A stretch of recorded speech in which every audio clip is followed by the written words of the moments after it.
بسم اللہ الرحمن الرحیم۔ ضمیر کا بوجھ، ایک ایسے شخص کا قصہ جس نے اپنی گناہ کی تلافی پر زندگی صرف کر دی۔ ہمارے محلے میں بہت پرانے کرایہ دار صاحب کافی عرصے سے رہتے تھے۔ جن صاحب کے مکان میں وہ کرائے پر رہتے تھے وہ میرے بہت ہی قریبی دوست تھے۔ وہ ایک سرکاری محکمے میں ملازم تھا۔ وہ صاحب بڑے اچھے تھے، بڑی شرافت خاموشی سے آنا اور ہر ایک سے سلام دعا رکھنا ان کی عادت تھی۔ ہر کوئی ان کی تعریف کرتا اور ان پر اعتماد کرتا تھا۔ ان کو ہمارے محلے میں رہتے ہوئے کافی عرصہ ہو گیا تھا، مگر وہ ہمیشہ تنہا رہے۔ اس راز کو کوئی نہ جان سکا۔ آخر کار پتہ چلا کہ ان کی تنہائی کی وجہ ان کا ضمیر کا بوجھ ہے۔ بات چپ کھلی کہ جب پاکستان معروضے وجود میں آیا تو ان صاحب کی عمر کوئی 16-17 سال ہوگی۔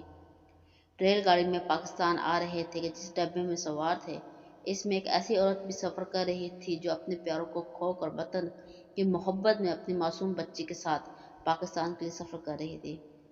راستے میں قتل و غارت شروع ہو گئی۔ پوری گاڑی میں کوئی بھی زندہ نہ بچ سکا۔ یہ صاحب بچی کو لے کر سیٹ کے نیچے چھپ گئے اور یوں اپنی اور بچی کی جان بچائی۔ بچی بمائے سامان جب وہ لاہور پہنچے اور باکس کھول کر دیکھا تو حیران رہ گئے، کیونکہ یہ زیورات سے بھرا ہوا تھا جو اس معصوم بچی کی امانت تھا۔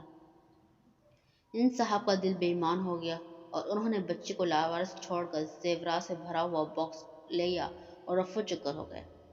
بچی وہی روتی بلکتی رہ گئی۔ انہوں نے کاروبار شروع کیا اور خوب دولت کمائی۔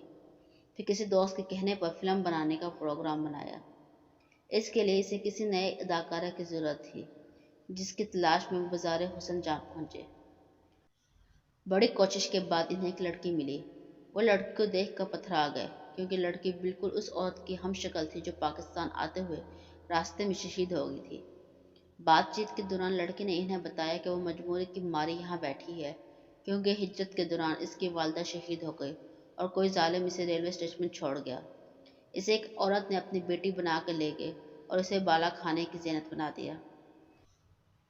ان صاحب نے جب سنا تو لرز گئے، اپنے کیے پہ بہت نادم ہوئے۔ لڑکی کو فلم میں تو کاسٹ نہ کیا، البتہ اس کو بدنامی کی اس بازار سے نکالنے کی کوشش کرنے لگے۔ بالآخر انہوں نے بالا کھانے کے مالک کو کثیر رقم دے کر لڑکی کی جان چھڑائی۔ جو پیسہ اس لڑکی کے پیسے سے کمایا تھا سارا اس کے نام کر دیا اور اس کی شادی اپنے ایک دوست کے بیٹے سے کرا دی۔ لڑکی کے لیے سب کچھ بہت عجیب تھا، مگر ان صاحب نے اس پہ یہ فرضی کہانی سنائی کہ آزادی کے وقت وہ بھی معصوم اپنی ایک بہن سے ہاتھ دھو چکے ہیں۔ چنانچہ اسے دیکھ کر اپنی بہن کی یاد آتی ہے۔